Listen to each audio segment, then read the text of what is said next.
ग्रामविकास हाच माझा ध्यास असून गाव अंतर्गत रस्ते, पाणी, गटारे, शिक्षण, आरोग्य व इतर सुविधा माझ्या सर्व तळागाळातील लोकांपर्यंत पोहोचण्यासाठी मी कटिबद्ध आहे, असे प्रतिपादन माजी आमदार राजेश पाटील यांनी केले. ते हलकर्णी तालुका चंदगड येथे डॉक्टर बाबासाहेब आंबेडकर सुधार योजनेच्या अंतर्गत सातव बांधकामाकरिता 60 लाखाचा निधी मंजूर केला होता, त्या कामाचा शुभारंभ माजी आमदार राजेश पाटील यांच्या हस्ते करण्यात आला. त्याप्रसंगी हलकर्णी येथे ते बोलत होते. कार्यक्रमाचे अध्यक्षस्थानी हलकर्णी गावचे सरपंच राहुल गावडा उपस्थित होते. राजेश पाटील पुढे म्हणाले, या गावचे नेते भरमण्णा गावडे यांनी नेहमीच आम्हाला या परिसरातील गावाच्या विकासाकरता पाठबळ दिले असून अनेक कामांसाठी आमच्याकडे पूर्तता केली आहे. टप्प्याटप्प्याने ती कामे आम्ही पार पडत आहोत. भरमण्णा गावडा यांनी माजी आमदार राजेश पाटील यांचे स्वागत केले.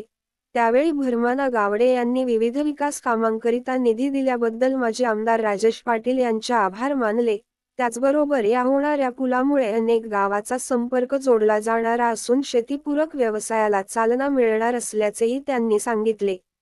लोकांना वाहतुकीला हा पूल एक वरदान ठरणार असून आपण नेहमीच राजेश पाटील यांच्या पाठीशी राहणार आहोत, अशी हमी दिली. यावेळी उपसरपंच सुतार तानाजी गडकरी, पांडुरंग बेनके, विठ्ठल पावले, डॉक्टर विश्वनाथ पाटील, विठोबा गावडे, मारुती नाकाडी त्यांच्यासह स्वराज्य संस्थेचे पदाधिकारी, विविध सेवा संस्थेचे चेअरमन, दूध सेवा संस्थेचे संचालक उपस्थित होते.